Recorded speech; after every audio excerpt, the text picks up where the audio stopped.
If you've heard me speak at any time, you've probably heard me talk about St. John Bosco, and specifically his vision of the pillars that are the strength of the church.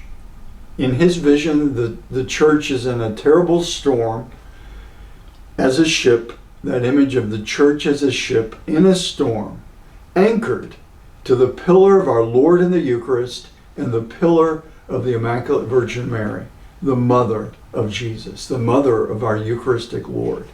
I think that vision of St. John Bosco really has captured my imagination, and so many things call me back to recognize for myself.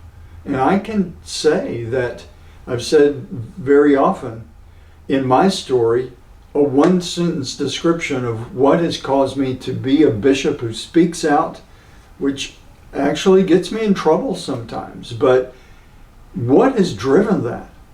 And the way I describe it is that the Blessed Virgin Mary grabbed me by the rosary and pulled me closer to the Sacred Heart of her Son.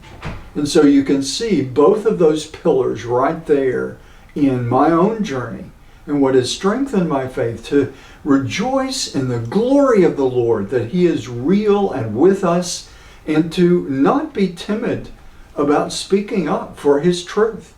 He is truth incarnate, unchanging truth.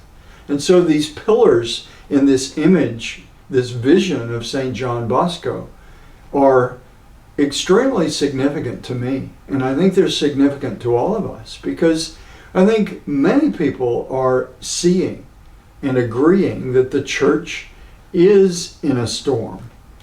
The storm will not overcome us. As we heard recently in some of the Christmas Gospels, we are not overcome by the darkness. The darkness does not overcome the power of the light that is Christ. And St. John Bosco's vision, I think, is very significant for that. Certainly, that's not all of the life of St. John Bosco.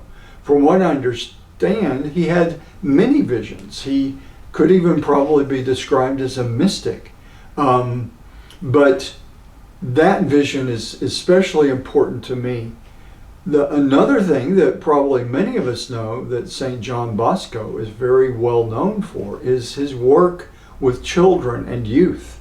He established schools. He was a saint that really worked to nurture the lives of children.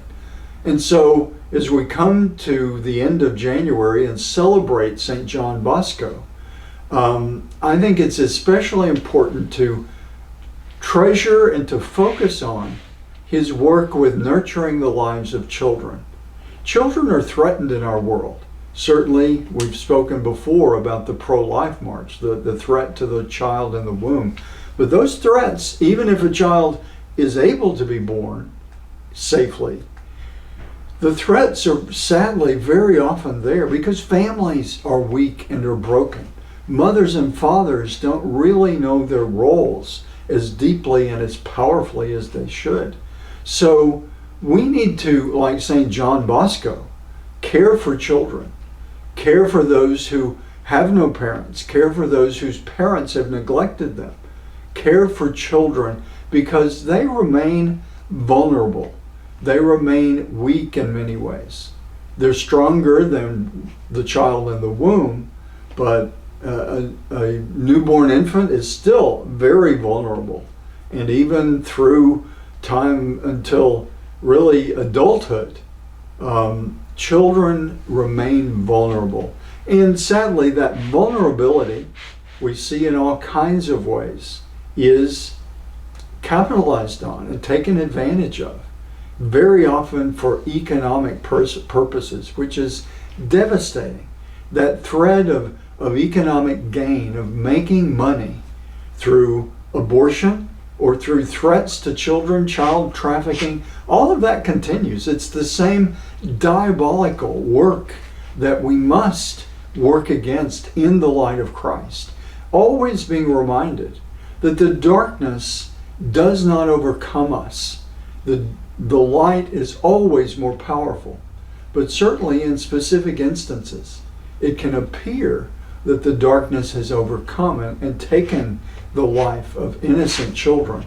So St. John Bosco, I think, with his vision of the church, a ship in a storm with the pillars of strength, those pillars of strength give us the ability to do what we're called to do as disciples in the world today, to be joyful and strong in knowing that Jesus Christ is the truth. He's truth incarnate, the pillar of his Eucharistic presence, the pillar of the Blessed Virgin Mary, always pointing to her Son.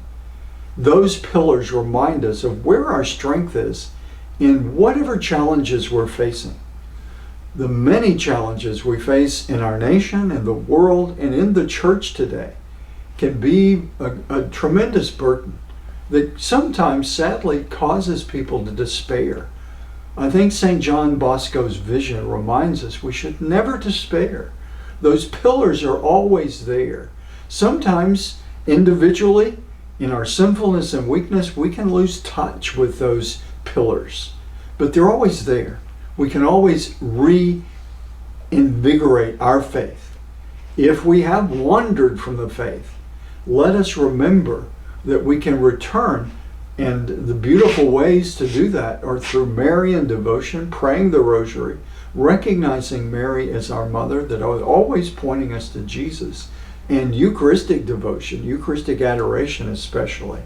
Let us rejoice in St. John Bosco's vision that reminds us of these pillars that are always the pillars of our Catholic faith.